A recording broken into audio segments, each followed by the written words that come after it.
June 1944. Dover, England.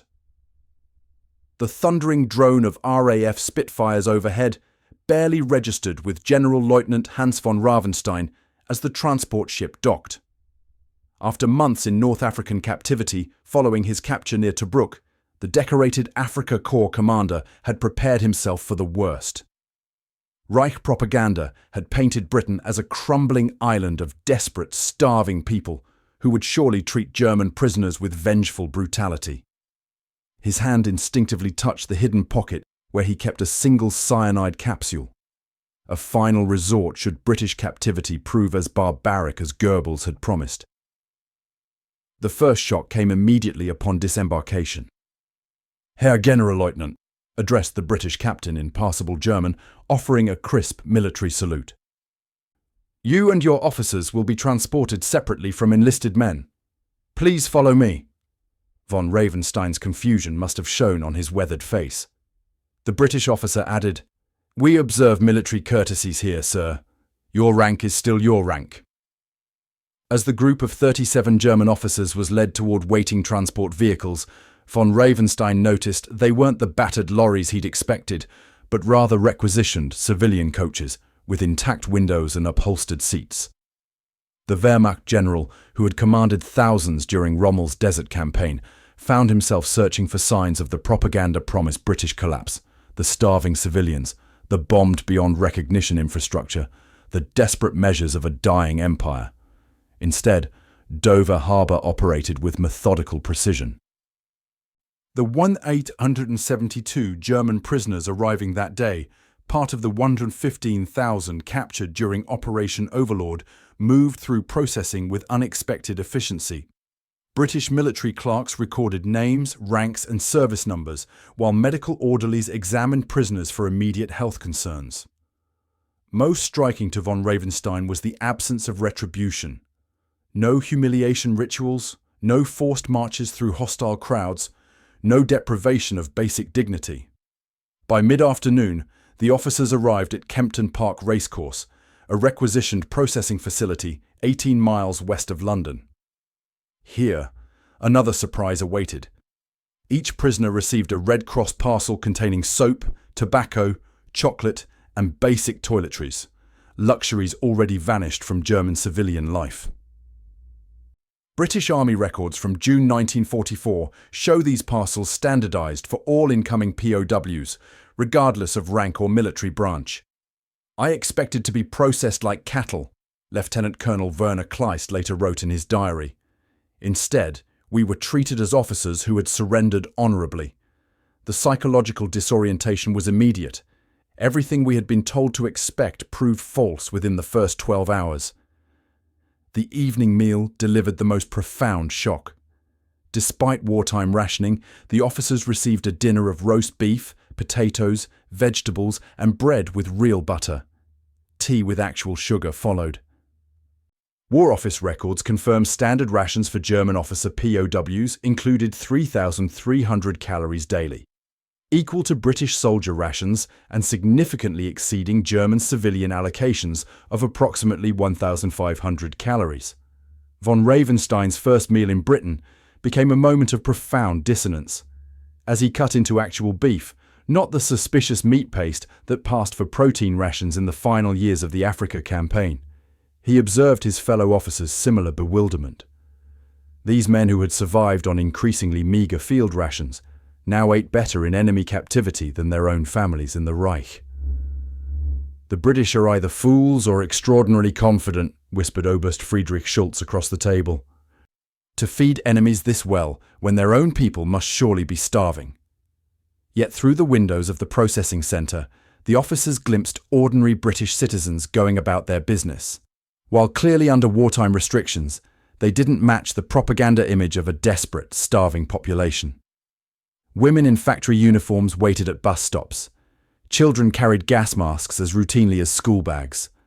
Life continued with determined normalcy. That first night, von Ravenstein and 12 other generals were separated for transport to a special facility. As their vehicle drove through the darkened countryside under strict blackout conditions, the Afrika Korps commander found himself recalibrating everything he thought he knew about Britain's condition. The road network remained functional despite 5 years of bombing.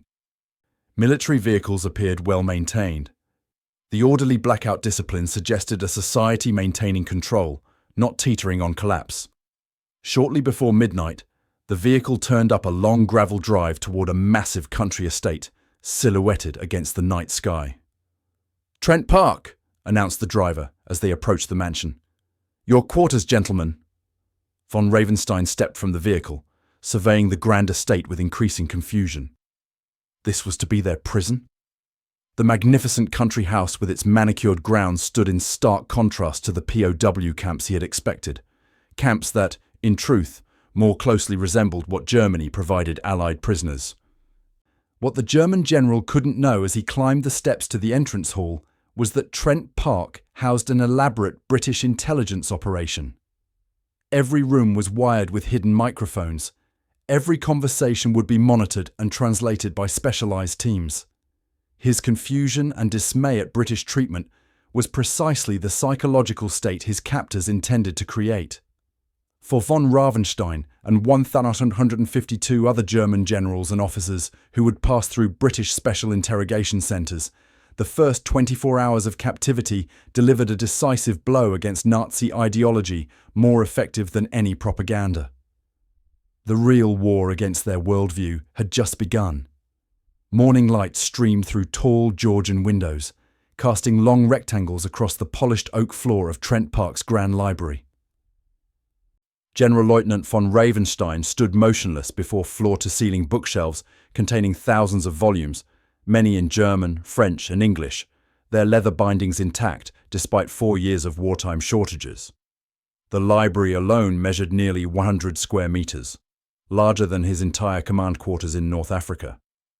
This single room within the 2,500-acre estate embodied the first shocking revelation. His prison was, in fact, a palace.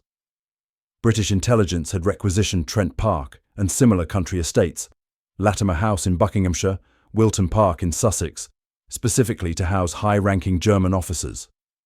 These weren't improvised facilities, but calculated psychological operations.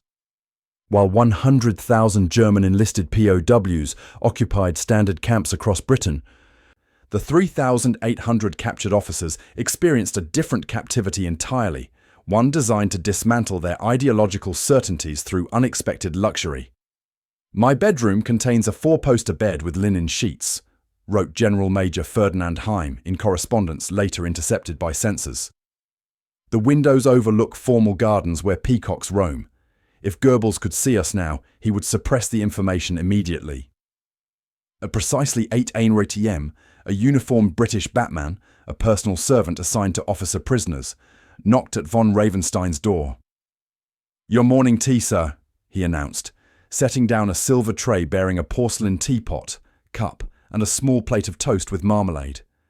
British military records confirm this ritual continued daily throughout the war years, even during severe rationing.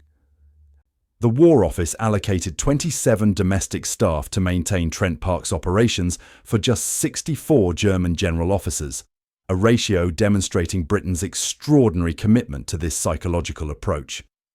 Through the window, von Ravenstein observed fellow officers walking the manicured grounds, some engaged in animated conversation, others solitary and contemplative. The estate featured tennis courts, croquet lawns, and wooded paths for exercise, all encircled by a single fence patrolled by minimal guards. The absence of watchtowers, searchlights, and machine gun emplacements common in German POW facilities created another layer of cognitive dissonance. Inside Latimer House, 50 kilometers away, Luftwaffe General Adolf Galland encountered similar disbelief at his accommodations. "I have been provided a private bathroom with hot running water," he noted to a fellow officer, unaware that hidden microphones captured every word. "Last night I enjoyed a hot bath for the first time since 1942. This morning I was issued fresh towels, soap, and even a straight razor for shaving, a privilege our own men would deny most prisoners." These hidden recording devices represented the true purpose behind the luxurious accommodations. Under Operation Crossword, later expanded as Operation Dustbin, British intelligence had wired every room at these facilities. Specialised teams monitored 64 separate microphones at Trent Park alone, with linguists working in shifts to transcribe approximately 100,000 words of conversation daily. The calculated British hospitality served to relax prisoners into candid conversations that might reveal military intelligence.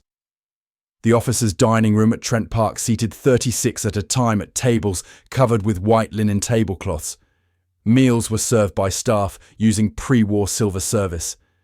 The deliberate formality, unimaginable in standard POW camps, maintained the illusion of normalcy and privilege. For lunch, officers received 3 courses: soup, a main dish with vegetables, and a simple dessert. Dinner included 4 courses. While portions reflected wartime realities, the presentation and variety contradicted everything the officers had been told about Britain's food situation. Comparison to German accommodations for British officers proved shocking. According to International Red Cross records from 1944, captured British officers at Oflag 4C, Colditz, received daily rations averaging 1,500 calories, while German officers at Trent Park received 3,000. British officers in German camps slept in crowded dormitories with 20-40 men per room. German generals at Trent Park each enjoyed private bedrooms with attached sitting rooms. What kind of nation houses its enemies in country estates while its own cities burn? Major Wilhelm von Bernberg asked his colleagues during an evening gathering in the main hall, his words captured by microphone LF7, according to declassified transcripts. Either the English are extraordinarily naive, or they possess resources far beyond our intelligence estimates. The psychological impact deepened with each passing day.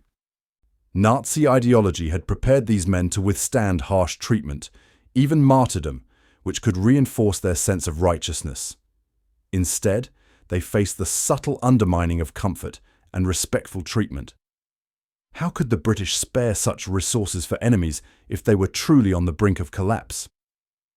What the German officers couldn't comprehend was the strategic calculation behind their treatment.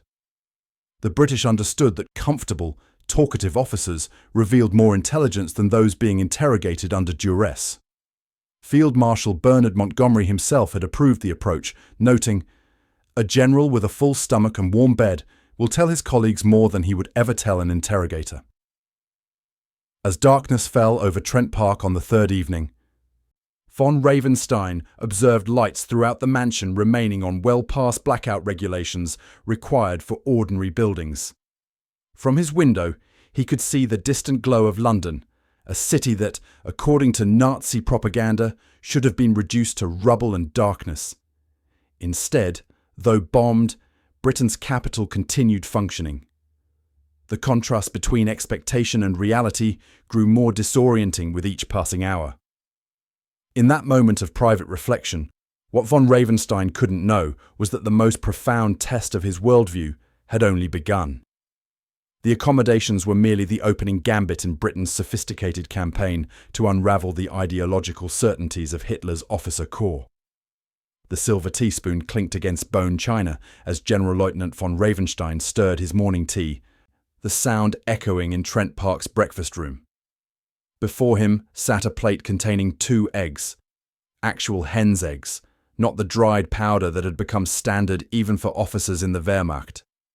Beside the eggs lay 2 strips of bacon, thin but unmistakably real, accompanied by toast with a small portion of butter and orange marmalade. This simple breakfast, served daily at 8 a.m., represented another fracture in the foundation of what the German officers had been led to believe about Britain's food situation. "In Berlin, my wife writes that she queues 4 hours for a single egg," whispered General Major Heinrich Eberbach to von Ravenstein. "Here, our enemies serve us 2 each morning without comment." Captured British military records confirm that German officer POWs received a weekly ration of 14 eggs per man, more than most German civilians saw in 3 months. The culinary shock extended beyond mere quantity to presentation and ritual. Breakfast transitioned to mid-morning tea, served on the terrace in fair weather. Lunch arrived promptly at 13 day. typically featuring dishes like shepherd's pie or fish with vegetables grown in Trent Park's own gardens. Afternoon tea appeared at 16 krone, with small sandwiches and occasionally biscuits. Dinner, the most formal meal, began at 19 krone with soup, followed by a main course, vegetables and a simple dessert, often rice pudding or fruit compote. Officers were expected to dress for dinner, maintaining pre-war military customs that had long since abandoned in actual combat units. The War Office allocation for feeding German officers exceeded standard British military rations by approximately 300 calories daily. This deliberate generosity, documented in quarterly supply records, wasn't born of naivety, but calculated psychological impact. Every meal reinforced the cognitive dissonance between Nazi propaganda about starving Britain and the observed reality. Sunday dinner delivered particular shock. The British tradition of roast beef, Yorkshire pudding, and seasonal vegetables continued despite wartime shortages. Though portions were modest by pre-war standards, approximately 85 grams of meat per officer compared to the 225 grams typical before the war, the mere existence of such a meal contradicted everything the officers had been told about Britain's imminent collapse. How can they spare this for prisoners when surely their own people must do without? General Hermann Ramke asked during one Sunday meal, his words captured by microphone NF4 according to declassified transcripts. It defies understanding. What the German officers couldn't know was that British civilian meat rations had fallen to 115 grams weekly per person, less than the prisoners received in a single Sunday meal. This disparity reflected both psychological strategy and Britain's strict adherence to Geneva Convention requirements for prisoner treatment. Even when it meant prioritizing enemies over citizens, the ritual of proper tea service proved particularly disconcerting. Each afternoon, staff wheeled a trolley bearing a silver teapot, milk jug, sugar bowl, and cups into the officers' common room. This quintessentially British ceremony, maintained despite 5 years of brutal warfare, demonstrated cultural resilience that contradicted Nazi assumptions about British character. "They offer us sugar for our tea," noted Luftwaffe Colonel Hans-Joachim Hermann in a letter later intercepted by censors. 2 teaspoons daily without restriction. My children haven't tasted sugar in 3 years. The weekly sugar allocation for German officer POWs, 227 grams per man, exceeded monthly civilian rations in Germany when available at all. Physical evidence of the culinary impact soon became visible.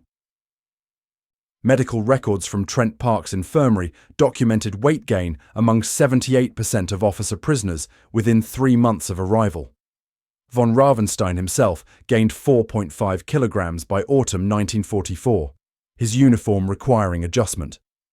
Meanwhile, letters from Germany described families losing weight monthly as rations diminished with each German military setback. The most profound psychological impact came from observing British staff who served them. These men and women, clearly operating under the same rationing restrictions as all British civilians, maintained professional demeanour while serving enemy officers food their own families might not see. No resentment showed in their expressions or actions, a disciplined neutrality that contradicted Nazi depictions of British character. "Even the serving staff eat the same basic rations we receive," observed Admiral Schneewin to his fellow officers, unaware of hidden microphone TR-12 recording his words. "Yet they appear neither malnourished nor resentful. How can this be reconciled with what we've been told about conditions here?" Christmas 1944 delivered the ultimate culinary shock. Despite the war's darkest hour for Britain, V-1 and V-2 rockets falling on London daily, the Battle of the Bulge threatening Allied advances, rationing at its most severe, the officers received a traditional Christmas dinner. Turkey appeared on their plates, approximately 115 grams per man, accompanied by stuffing, Brussels sprouts, and even small portions of Christmas pudding with brandy sauce.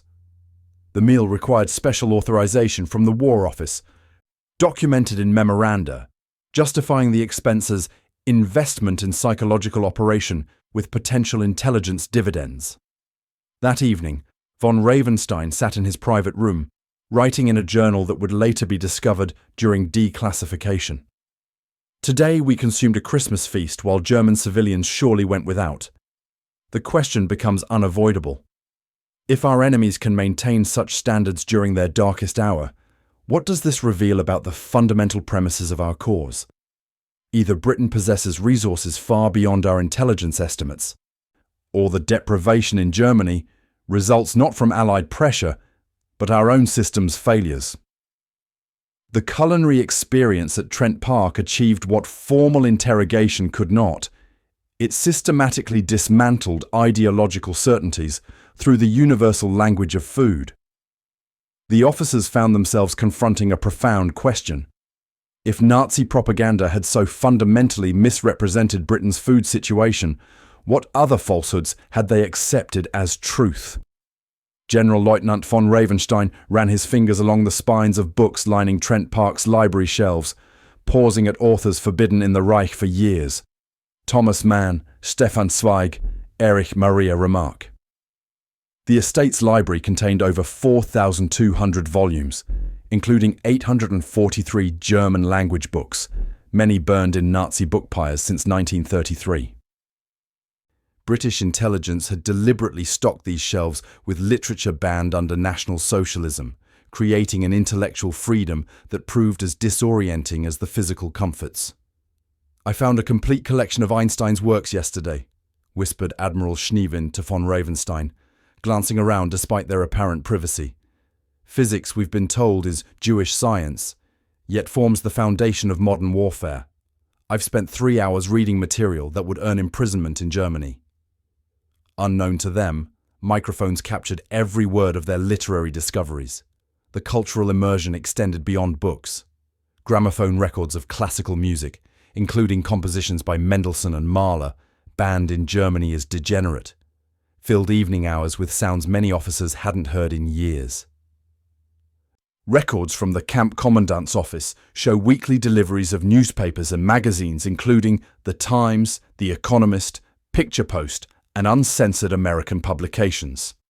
These arrived daily, without redaction, allowing officers to read truthful accounts of German military setbacks that Nazi propaganda concealed from their own population.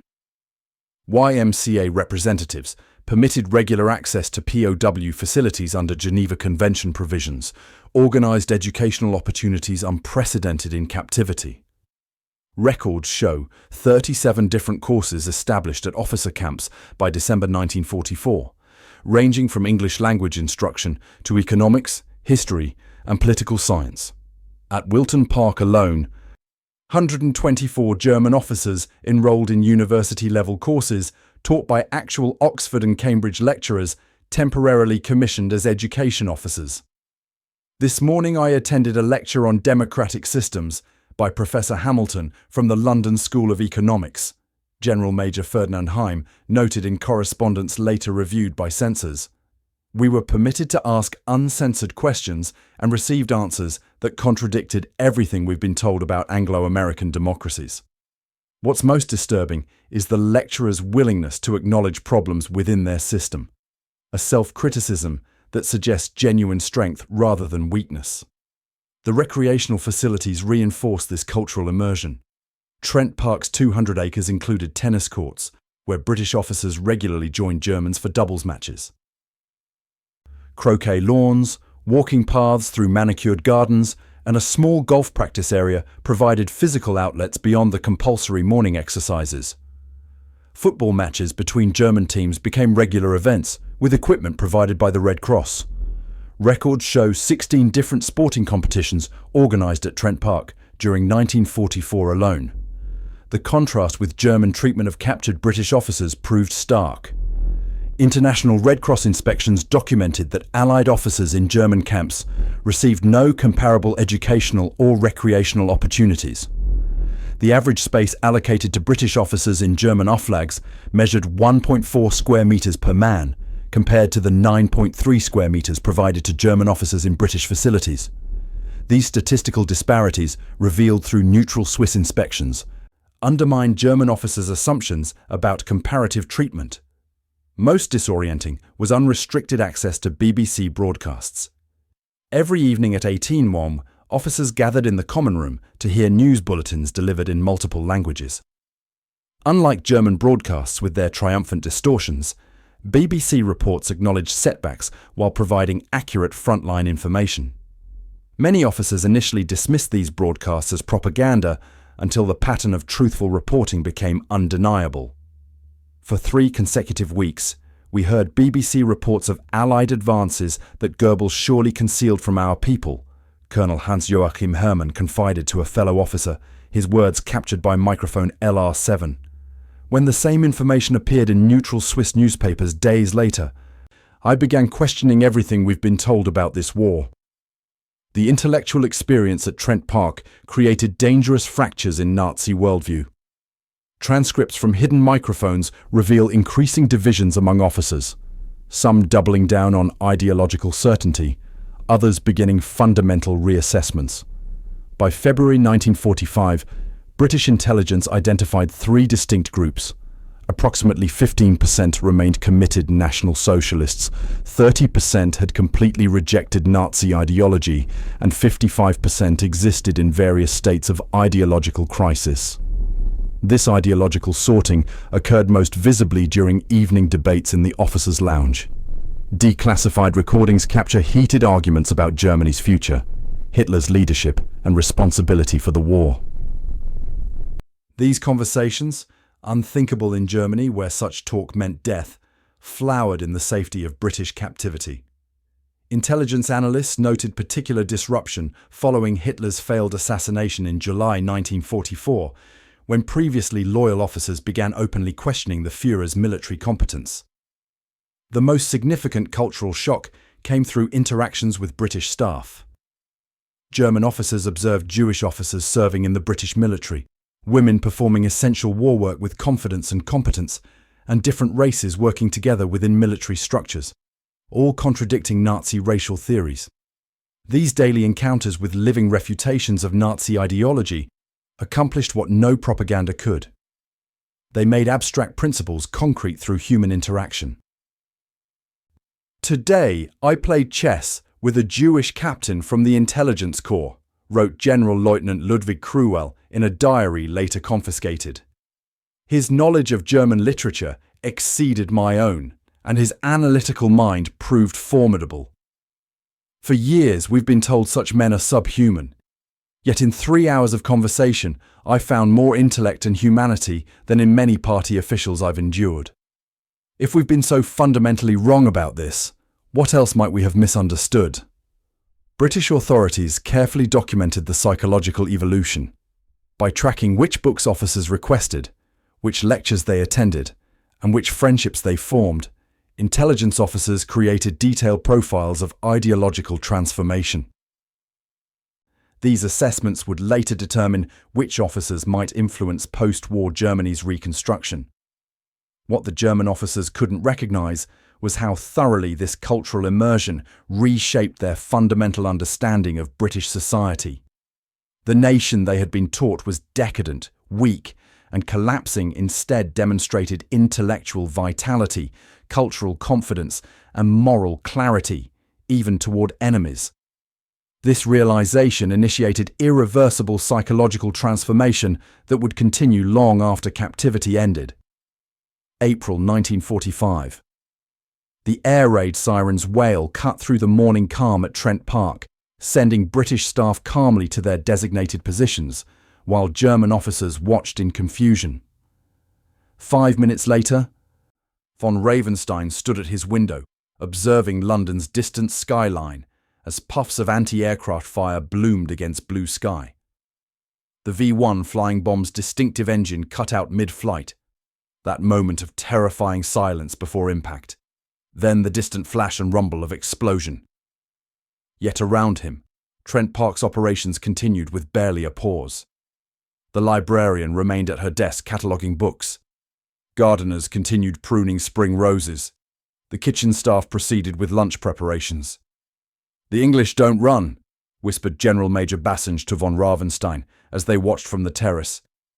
"They've normalized the abnormal, made terror routine." This seemingly mundane observation represented profound intelligence failure. Nazi strategy had counted on breaking British civilian morale through terror bombing. Yet after 5 years of air raids, the psychological collapse never materialized.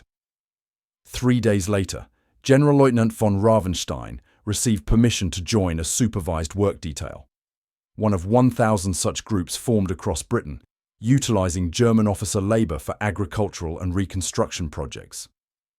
The 12 officers traveled in an open truck through London's East End, witnessing firsthand the bomb damage from the Blitz and more recent V-weapon attacks. Entire blocks lay in rubble, yet around these devastated areas, life continued with determined normalcy. Children in school uniforms with gas mask boxes played in bombed-out lots. Women queued at shops with ration books in hand. Tube stations functioned despite nearby craters. "We were told London would be uninhabitable by 1944, Colonel Werner Kleist remarked to the British lieutenant escorting them. "Yet people still live and work here." The lieutenant replied matter-of-factly, "Where else would they go? Life continues." This understated resilience, witnessed repeatedly during work details, contradicted everything Nazi propaganda had claimed about British character. Work detail reports from March to May 1945 document German officers' increasingly candid expressions of disbelief at civilian morale. What Reich broadcasts described as a terrorized population appeared instead pragmatic and resolute, facing hardship without hysteria. Most disturbing to ideological certainty was witnessing British social cohesion across class lines. Air raid shelters accommodated bankers alongside dock workers. Rationing applied equally to aristocrats and labourers. During one work detail clearing bomb damage in Stepney, officers observed an air raid warden, a former barrister, working alongside a greengrocer to extract an elderly woman from a damaged building. This practical democracy in action contradicted Nazi social theories fundamentally. The evidence of functioning democracy during wartime proved particularly unsettling. In local council offices, German work details observed election preparations underway, despite the war entering its 6th year. Parliamentary debates continued, criticizing government actions openly without repercussion. Newspapers published opposing viewpoints freely. These observations of democratic processes functioning under extreme pressure contradicted assertions about democracy's inherent weakness. "Today we passed a polling station," wrote General Major Heinrich Eberbach in a letter later intercepted by censors.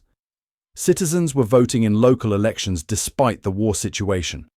The British are fighting for their survival, yet maintain the very democratic practices we've been told make them vulnerable. This contradiction requires explanation. British women's war contribution delivered another ideological shock. German officers on work details encountered women driving ambulances, operating anti-aircraft batteries, working in munitions factories, and managing farms, roles incompatible with Nazi gender ideology. Agricultural work groups regularly reported to female Land Army supervisors who directed operations with unquestioned authority. These encounters with competent women in leadership positions undermined fundamental Nazi assumptions about natural gender hierarchies. Children's resilience provided equally powerful testimony. Work details near schools observed education continuing despite wartime disruption. Classrooms operated in church halls when school buildings were bombed. Children carried gas masks as routinely as lunchboxes. Evacuation programs, temporarily separating children from parents for safety, demonstrated both organizational capacity and social trust unimaginable in increasingly chaotic Germany. British children appear remarkably well adjusted despite circumstances, Admiral Schneevin noted after a work detail near a school playground.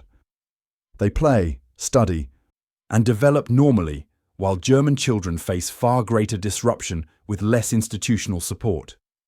This observation contradicts our assumptions about comparative societal strengths.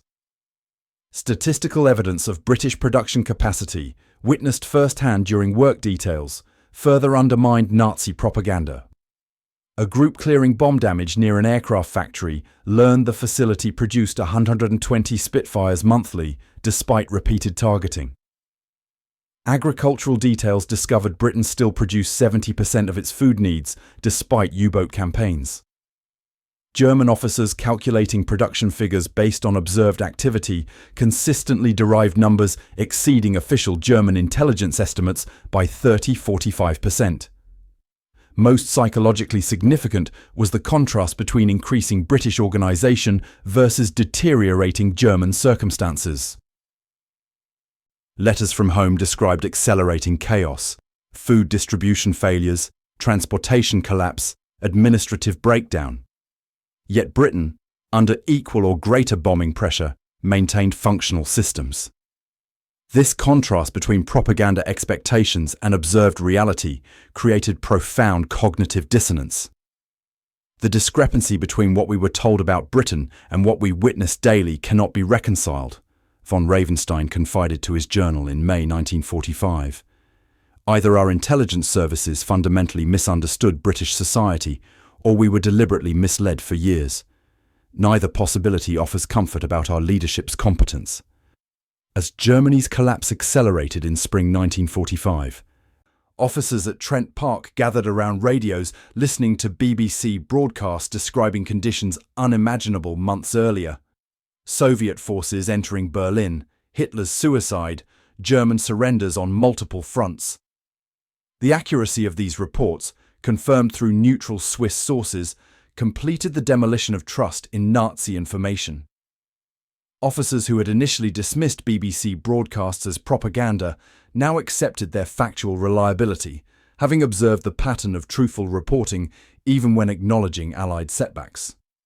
This fundamental reversal, enemies now trusted for truthfulness while one's own leadership stood revealed as systematically deceptive, represented the most profound psychological transformation. For many officers, this realization marked the irreversible end of National Socialist ideological commitment. The Britain they had witnessed firsthand couldn't be reconciled with the Britain they had been trained to fight.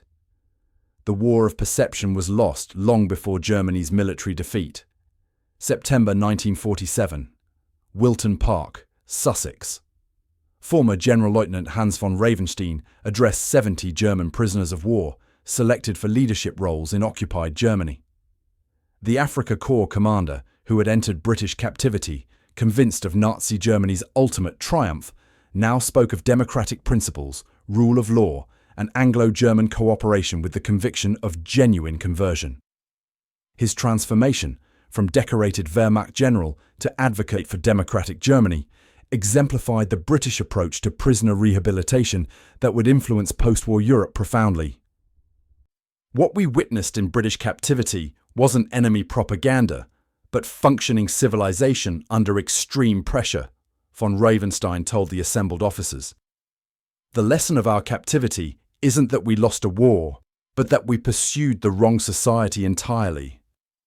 British intelligence officers monitoring the session noted the speech required no coaching or censorship. The transformation appeared genuinely internal rather than performative. The British re-education programme, formally established at Wilton Park in September 1945, represented the culmination of psychological approaches developed throughout the war. Drawing upon intelligence gathered through the hidden microphone system, British authorities identified officers whose worldview had fundamentally shifted during captivity. These men became instructors for fellow prisoners, creating an internally driven transformation more effective than external imposition. Military records show 4,527 German officers passed through these programs between 1945 and 1948. Among them, 78% demonstrated significant ideological recalibration according to evaluation metrics.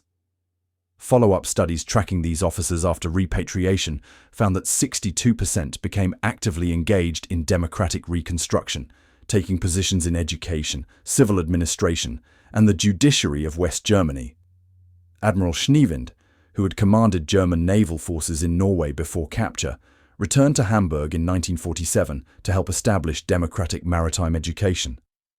The British taught us not through indoctrination, but through demonstration, he later wrote in his memoirs. They showed rather than told. This methodology, proving democratic values through lived experience rather than mere rhetoric, became my approach when training Germany's next generation. Comparative studies revealed stark differences in post-war attitudes between officers held in British captivity versus those held by other Allied powers. A 1952 survey of 1,200 former Wehrmacht officers found that those who experienced the British POW system showed 58% higher rates of democratic participation, 47% greater acceptance of Allied occupation administration, and 64% stronger rejection of nationalist sentiment than those held in American, French, or Soviet camps. The British approach stood in marked contrast to Soviet methods. While Soviet re-education relied on ideological instruction and coercion, British transformation operated through exposure and example. The Soviet-established National Committee for a Free Germany demanded public denunciation of National Socialism. British programs instead created conditions where officers independently recognized ideological falsehoods through observed contradictions. The different outcomes proved telling. Officers from British camps largely integrated into democratic structures, while those from Soviet Antifa schools often remained politicized and polarized. Wilton Park itself evolved from POW facility to permanent Anglo-German bridge-building institution that continues operating today. Originally housing 200 German officer prisoners, by 1947 it transformed into the German section of the Foreign Office Centre for Political Re-education. Between 1946 and 1950, over 4,000 influential Germans, former officers, educators, civil servants, and emerging political leaders attended courses ranging from 4 to 8 weeks. The curriculum, developed from intelligence gathered through covert recording of prisoners, addressed precisely the ideological vulnerabilities identified during captivity. Former General Major Bassenge, who had commanded Luftwaffe units during the Battle of Britain, returned to Germany in 1948 to help establish democratic military education. The British victory wasn't merely military, but philosophical, he observed in a 1960 interview. They demonstrated that democratic values produce greater resilience than authoritarian systems. This lesson, counterintuitive to German military tradition, proved irrefutable through lived experience during captivity. These officer transformations directly influenced Germany's post-war reconstruction. Among the officers who experienced British captivity, 237 served in the West German Bundestag between 1949 and 1969. 42 became university professors, influencing generations of German students. 18 served as judges in higher courts, shaping legal interpretation. Their collective impact on democratization far exceeded their numerical representation, as they occupied positions with multiplicative influence.